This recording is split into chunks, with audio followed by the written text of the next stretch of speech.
Hello, Detroit Lion fans. Thanks for joining me. I'm your host, Barry Schumer. For Detroit Lions Tortured Fan Podcast, I'm coming to you on July 13th, 2026. Training camp is less than 2 weeks away.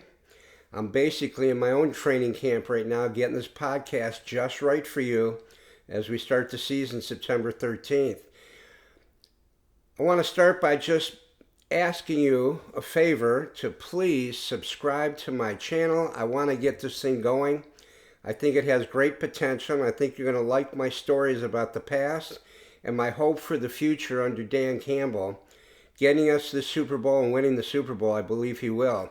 I also believe, and I said this right in the beginning when he was hired 5-6 years ago, that he's going to be the coach here for 20 to 25 years, which is something the Lions organization really needs. When you look at other franchises like Pittsburgh, where there are three coaches they've had over 50 years, they have long-term trust and commitment to their head coaches, and it really provides a certain stability in the organization. So I think we're going to have Dan Campbell a long time.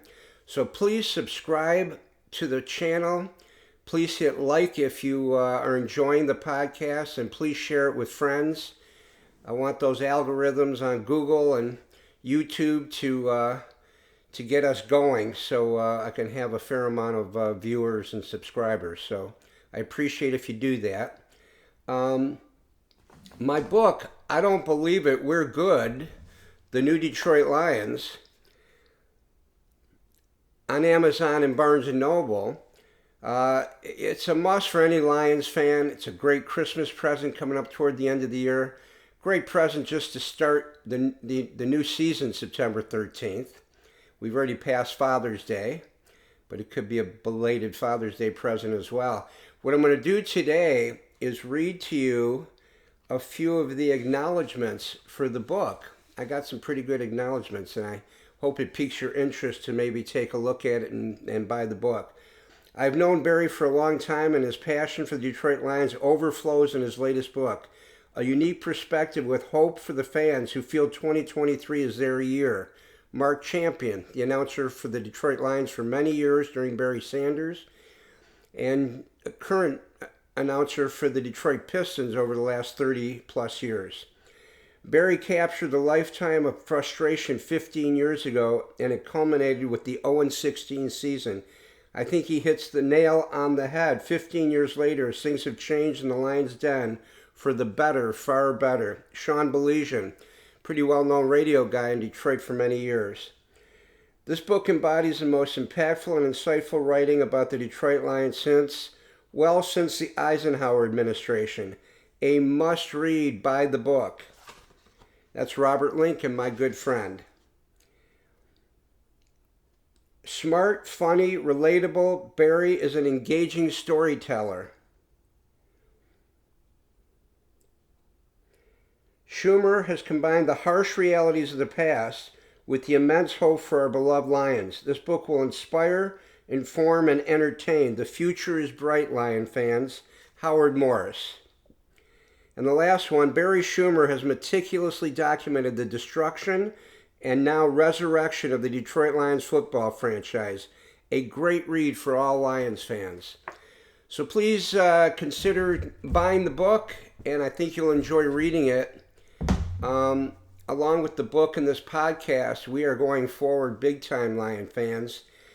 Part of us is going to completely forget the past, although I'm going to bring it up sometimes with my tortured moments, and move toward a very exciting future the next 5 or 10 years with the Detroit Lions. Now, the other segment of my show, as I get going and I present graphics and script on the screen for you, and a chance to comment, having a comment section, working with my computer guy, it's coming along, is a section of the podcast that's going to be called Story Time with Jinxie. Now, I introduced Jinxie to you over a few shows ago. And Jinxie, how you doing today? Let me get him just right on the screen. There we go. You looking good? You looking fit? You've been working out, right? Getting ready for training camp, right? Okay. So look, Jinxie, I've got a story for you today, and It has to do with a little bit of the past in the NFL and our Detroit Lions, your Detroit Lions. Are you excited to hear some of this? Okay, okay. So look, I want to start by saying, you know that our Detroit Lions, we've won four championships, and let's get you just right on that screen. Okay. In 1935 was our first one, and then we had the three in the 50s, 1952, 1953, and 1957. So we've had four NFL championships. The first unofficial NFL championship was in 1920 by the Akron Pros. But the first really official one of the NFL was the Chicago Bears beating the Giants in 1933. So the Lions, just a couple years later, won their first official NFL championship, not counting the 1935 game, right? Pretty interesting stuff, right? You're proud of your boys, aren't you? I know you are. Yeah, I know you are. Okay. What I wanted to do today, part of my story for you, Jinxie, is we're going to take a look at the playoff records of some of the top quarterbacks in football over the last many years, okay? And we're going to compare that. Obviously, our Lions don't have a lot of playoff wins, so it's tough for us to feel great about our stats. In fact, the Lions all-time in the playoffs are 9 wins and 15 losses. That's not really good, Jinxie, is it? No, that's not very good. Okay, so let's start with the top 5 quarterbacks with the best 5 percentages of wins in the playoffs. Okay, Jinxie? Okay. So Bart Starr is number 1 all time, the great quarterback from the Green Bay Packers, right? And his record was 9-1 in the playoffs. That's pretty impressive, 90%. Number 2 is Patrick Mahomes, the current great quarterback of the Kansas City Chiefs. Interesting, he's 17-4. That's a hell of a record, isn't it, Jinxie? Yeah, it really is. 81% winning percentage. That's very impressive. Number 3 on the all-time list is Jim Plunkett. He played for the Raiders. He was 8-2, 80%. That's pretty impressive as well. Number 4, the great Terry Bradshaw, who's on our NFL pregame show and that we love watching before we watch our boys play, right? Yeah, he's a good one. His record was 14-5 in the playoffs. That's 73.7%. And then number 5 is Troy Aikman, the great quarterback from Dallas, who was 11-4, which was 73.3%. Those are the top 5 all time, and that is rather impressive because all of them, except Plunkett, have as many or more wins than the Lions' entire franchise has in the playoffs. And we're going to change that pretty soon with Coach Campbell, aren't we, Jinxie? Yeah, we are, absolutely.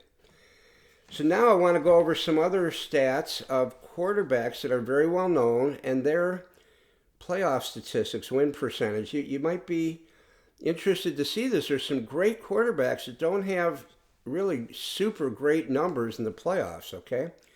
We're going to start with Aaron Rodgers, who was 12-11. The other great Green Bay quarterback, Brett Favre, was 13-11, so very close to 500. Peyton Manning was 14-13. That one surprised me a bit. Drew Brees was 9-9. Matt Stafford, our Detroit Lion that we loved and still love, is 7-6 in the playoffs. Our current guy that I'm predicting will be the MVP of the league in the next 2 years, Jared Goff, is 5-5 in the playoffs, so pretty close to Stafford's winning percentage. And now we get to 2 of the great all-times, right? Joe Montana, the San Francisco 49ers. You remember him? No, you're too young to remember him. He was 16-7. That's a pretty good winning percentage. And now take a look at this. Tom Brady, the GOAT, the greatest quarterback of all time, who I had the pleasure of meeting when he was 19 years old at the University of Michigan. He was working there as a part-time job. Tall, skinny guy, looked 14 years old. He was the backup quarterback for the Michigan Wolverines at the time. I say, "You're the quarterback for Michigan." He goes, "Yes, sir." He gives me my change. I was going out golfing. and